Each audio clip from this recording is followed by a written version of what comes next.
Welcome to Massive Beers. My name is Matt, and we do the beer stuff here. It's been a minute. Eredita, in the form of their Zeal. I don't know if I've reviewed this before. I've reviewed a couple Eredita beers over the years. They're a 12% beer project brewery, for those that don't know who that is. 12% beer projects. It's like a brew collective up in Connecticut where a bunch of brewers go in and they make their beers. So, it's just 12% beer project is the place they make them, but then Eredita makes beers there, and Fat Orange Cat makes beers there, and a bunch of breweries do this, or brewers come together and do it, and that's where they're based out of. And when they first hit my area, I want to say a year or two ago, I had a couple of their beers, but there was a couple misses with oxidation in the cans. The owner, Eredita, I forget his name. I'm bad with names. He reached out and he appreciated what was going on. He's like, let me send you some freshies. He sent me some freshies, and they were quite awesome. So I've had their stuff here and there over the years, but I want to say it's probably been a good year since I've had something from them. I just haven't seen them on shelves by me, to be honest with you. I just, I like their beers, but I haven't really seen much. There is this one place that can get them every now and then, but their dating can be a little bit, not their dating. The place that I buy that, it can be a little spotty. You have to really check your dates there. So I tend not to pick stuff up that doesn't have dates. This has a date of like a week and a half ago. But I went to my spot, my regular spot now, and this is on the shelf. First time I've seen an Eredita beer on there, and here we go.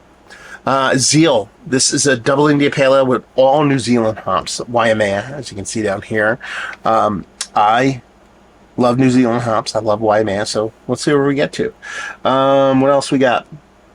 Ingredients: water, malted barley, oats, wheat, hops, and yeast. Zeal is defined as possessing a great energy and enthusiasm in pursuit of an objective. Zeal is also a name chosen for a series of unfiltered double IPAs brewed and dry hopped exclusively with hops sourced from New Zealand.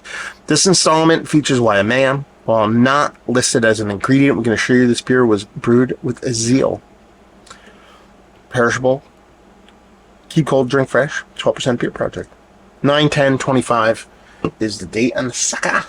Today's the 27th, so 17 days old. Now, I won't bore you with the details because I've mentioned it several times in the last couple of reviews. I did 3 reviews today. This is the third out of 3, and this is the first time I did a beer review in 3 weeks because I've been sick. Still a little nasally, but I assure you, it's open. Yeah, I've talked. I'm not the biggest fan. Let's put it this way: I wouldn't say here and say that Eredita's beer cans are my favorite. As someone that does packaging for a living, it's mostly just font work, fine, logo, whatever. What I will give them, I noticed their cans from a mile away. That is a good thing. A lot of brewery cans, a lot of cans can definitely kind of like just merge. They look a lot of similar art out there.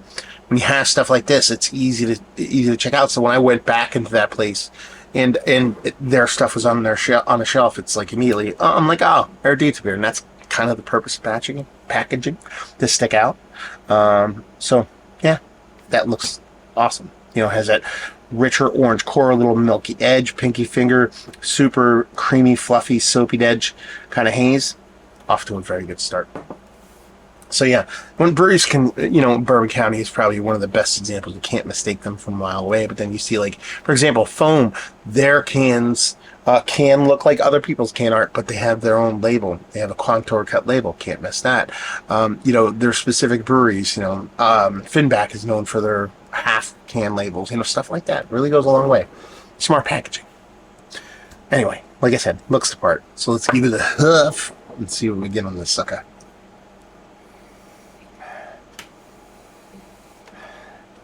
I'm curious to see where this beer goes. It has, and this is going to sound so cheese, it has a double IPA kind of nose to it. And by that I mean it smells full. It smells saturated. It's not necessarily a 2x4 to the face of hops, but there's this density to the aromatics to it. You're definitely getting like this New Zealand vibe from the aromatics on here, at least from when it comes from the hops. And by vibe, I mean, when I think about New Zealand hops, I think about like just mean mugging hops. Mean mugging. Now they can change. You can brew it a specific way, and it can come off a specific way. But for me, what really makes New Zealand hop is that it's got a garlicky, scalliony, ranky dank. It's not like a gentle hop. It's very much just kind of you make a face when you drink them and stuff like that in a very good way. I'm talking about this in a positive sense. And that's the vibe I'm getting from the nose here. So it's a little bit of unkept lawny, a little weedy, like weed in your lawn, not weed smoking, but there could be a little weed smoking in there too. And then on the other side of things is what I would call a pineapple, tropical fruit, citrus medley. I separate a tropical or pineapple out from tropical. I kind of put it in its own category. For me, it's kind of marrying of the two. For me, pineapple is a citrus/tropical fruit combination. And that's kind of how this beer kind of comes off for me. Tempered, nothing too over the top. When you get that mean muggin greenness on top of that kind of marriage of that citrus and tropical, you're setting yourself for something that'd be quite fantastic. So I'm going to stop talking about the aromatics because, well, not 2x4 to the face is there, but I think it's pretty, I don't want to say simple, but very meaningful. Purposeful? I don't want to say obvious. We're just diving in. Cheers, all.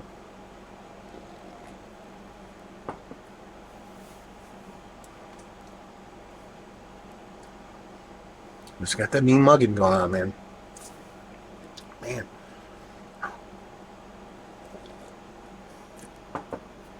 First things first. That's a double IPA. That sounds like a no shit Sherlock comment. But so many people, on purpose, mind you, make double IPAs drink like single IPAs or even smaller. People comment out that all the time. I'm the person in the opposite. I'm not in the majority here. Those people go, man, I love it when my triples taste like single IPAs and my double IPAs drink like pales. I've never processed that as something that I would enjoy. I want my singles to drink like doubles, my doubles drink like triples. This is very much a double IPA impact-wise. Hops, everything about it. Malt, hops, the way the malt represents itself. Not a big malty beer, but the way it kind of comes off in combination with those hops. I would assume, I would hope, if I was drinking this as a mystery beer, I would guess it's double IPA, if not a triple IPA. So it's playing its part. It's hitting up to its weight class, if not above. Again, sounds like simple math, but it's mostly the opposite. That mean mugging is there. Again, it's not over the top, like in your face mean mugging, like, you know, when Tweka and I don't know, I always forget the other New Zealand hop I want to talk about. But when they first came out, they were garlic scallion bombs, man. They were oniony, ranky dankness. This has it in its DNA. It's there. It's a bit tempered because, you know, hops get just like weed. You manipulate them and you nudge them towards what people like the most. And while some people, this guy loves that, it might not be the best thing for everybody. So they kind of make it so they're not as aggressive in that sense. But you can tell us in its DNA, and I appreciate it. So take that scalliony, garlicky bit, throw it under on a really kind of shitty front lawn that has a bit of crabgrass, a little bit of weeds, a bit of regular grass, and just mow over all that shit. And that's the vibes I'm getting from the way the kind of green part of this hops come. On the other side, for me, it's a little bit generic, but there, it's that combination, that pineapple I talked about, the citrus, tropical fruit combination, a little bit medley-esque because you can't really pick out a specific fruit. It's like, I'm getting orangey tropical fruit vibes. I'm okay with that. Again, not talking about that as a negative. But what really kind of connects this and what really kind of sandwiches this or ties it all together takes that mean mugginess, takes that fruitiness. The mouthfeel here is dense. Nitpicky, just stopping short of being chalky. Just a, but it doesn't get there, so it's not. That's why I said it stops short of being that.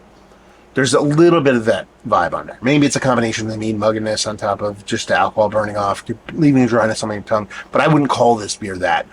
But I could see it going an extra couple steps in that direction that it would be. Ultra nitpick there. Because really when I talked about the mouthfeel, I'm talking about it as a positive.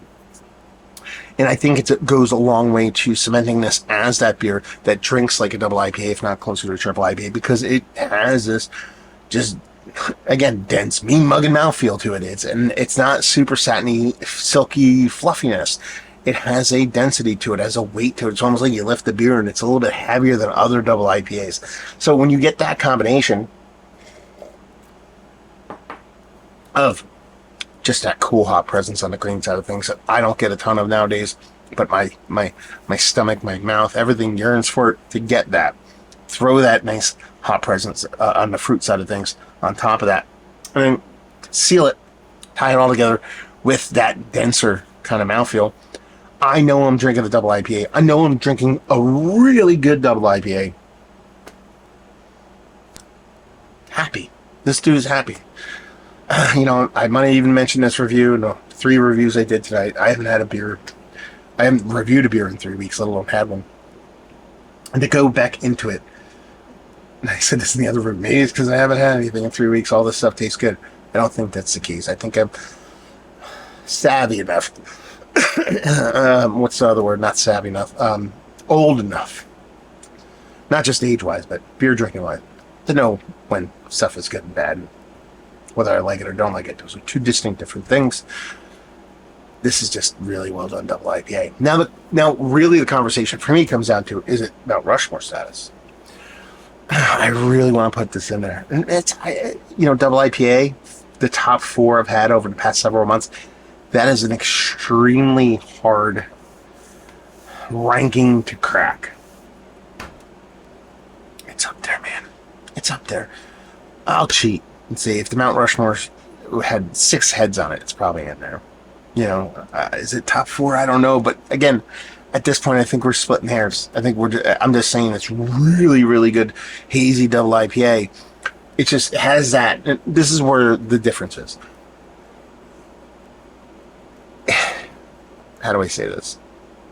It's like, what do they say about a bad day fishing is still a good day? Bad sex is still good sex. That kind of thing.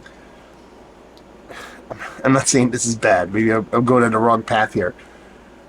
Just like really good, like just really good beer, or should not beer.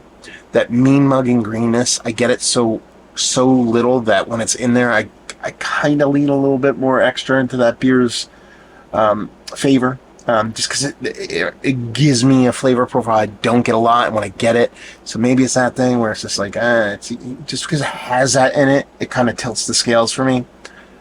Regardless, I think if you're a fan of that flavor profile, and you pick this up, I don't see you going, this is alright.